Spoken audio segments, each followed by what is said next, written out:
अब हालात एक ऐसे मोड़ पर आ चुके थे जहां दो औरतों का मकसद एक हो चुका था। जीनिया और फिरोज की मां दोनों के दिलों में एक ही नाम कांटे की तरह चुभ रहा था। फरियाल फिरोज की मां को यकीन हो चुका था कि उसकी हर नाकामी के पीछे फरियाल का हाथ है। उसे लगता था कि संजय को हौसला देने वाली, उसके मंसूबे नाकाम बनाने वाली और घर के हालात बदलने वाली सिर्फ फरियाल है। इसीलिए एक दिन वह खामोशी से जीनिया के पास पहुंचती है। जीनिया खामोश बैठी होती है, मगर उसकी आंखों में बेचैनी साफ नजर आ रही थी। फिरोज की माँ उसके करीब बैठती है और धीमी आवाज में कहती है, अगर तुम वाकई शहराम को वापस हासिल करना चाहती हो तो मैं तुम्हारी मदद कर सकती हूँ। जीनिया फौरन उसकी तरफ देखती है, क्योंकि अब शहराम उसके लिए मोहब्बत नहीं रहा था, वह उसकी जिद बन चुका था।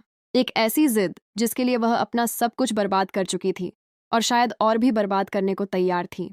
उसी लम्हे दोनों औरतें हाथ मिला लेती हैं और एक नई साजिश जन्म लेती हैं। दूसरी तरफ जीनिया लगातार शहराम के पीछे पड़ी हुई थी। वह बार बार उसे फोन करती, मैसेज करती, उसके दफ्तर पहुंच जाती और हर बार शहराम उसे सख्ती से नजरअंदाज कर देता।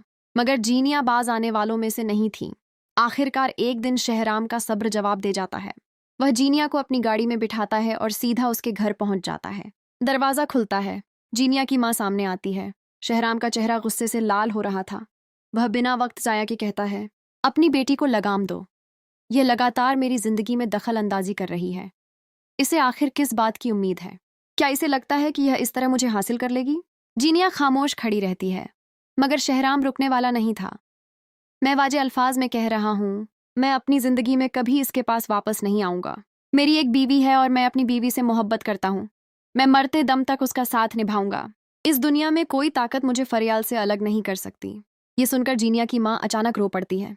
वह शहराम के सामने हाथ जोड़ लेती है। बेटा, इसने तुम्हारे लिए सब कुछ कुर्बान कर दिया, अपना घर बर्बाद कर लिया, अपने शौहर से अलग हो गई। तुम इसे अपना लो, चाहे अलग रख लो, चाहे खौफिया शादी कर लो। ये अल्फाज सुनते ही शहराम का गुस्सा आसमान छूने लगता है।